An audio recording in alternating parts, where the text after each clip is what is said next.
drum in your classroom. So I thought I'd take the opportunity to show you a couple of different options that you might have for drums, and to give you some pointers on how to play a drum. So I'm going to be talking a lot about hand drums, because these are very accessible to people and easy to keep in your classroom. I have a bunch of hand drums to show you. This is my newest drum. It's a doumbek, and it's got a beautiful sound. And you know, relatively inexpensive. I think this was probably about $70 or $80, but I know that a lot of teachers might not want to spend that kind of money on drums, so consider what you have available to you. We've got the nice toy drum that came with a set of toy percussion instruments that I have. I mean, even something like this to keep in your room is really, it can be quite effective.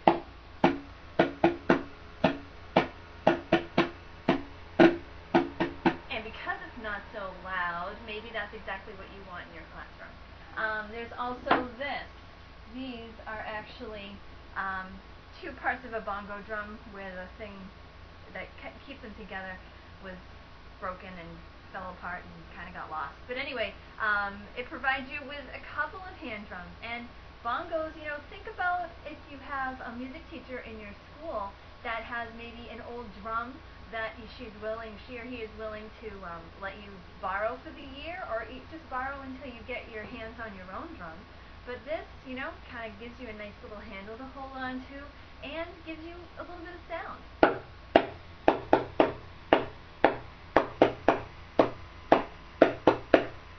You can go the route of getting your own large drum if you really want to.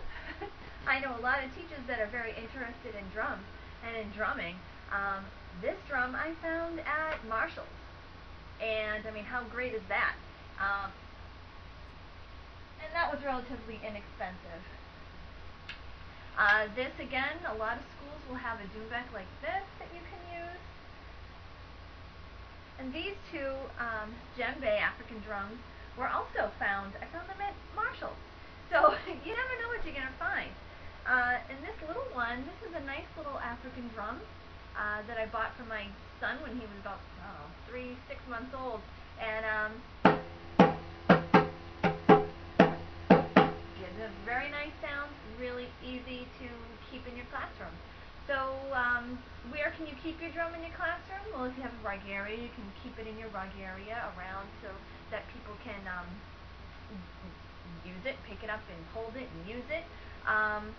You might also consider, you know, keeping it near your desk or in a spot in your room where people can enjoy the beauty of the instrument as well as using it as an instrument.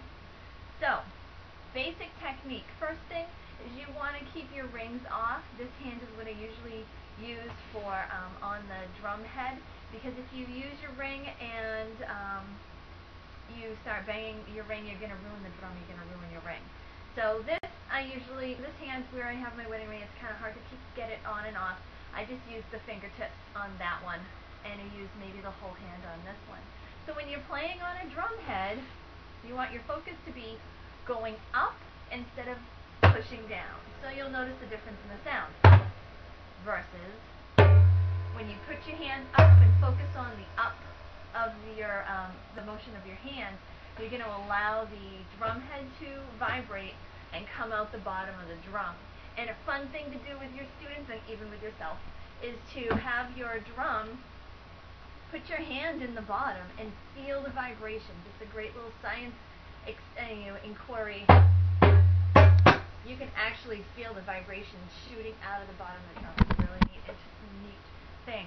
So for rhythms that you can use, you can go very, very basic.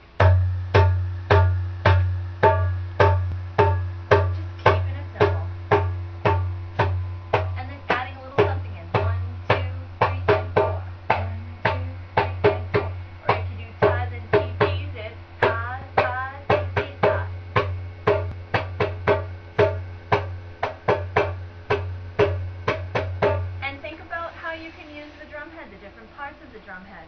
You can be in the middle, you can go all the way to the end.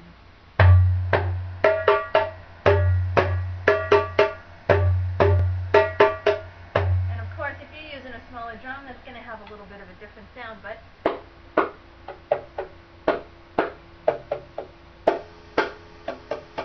okay.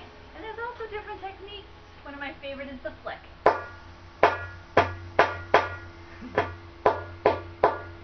And this drum head, a doumbek, is really good for doing that type of thing. So experiment, rubbing it and everything. There's all variations of how you can actually play the drum head on your drum. But to keep that idea that you want your drum head to be vibrating and nice and crisp and loud. Okay? Well, thank you for joining me on this little webcast, and hope you use your drums in your classroom.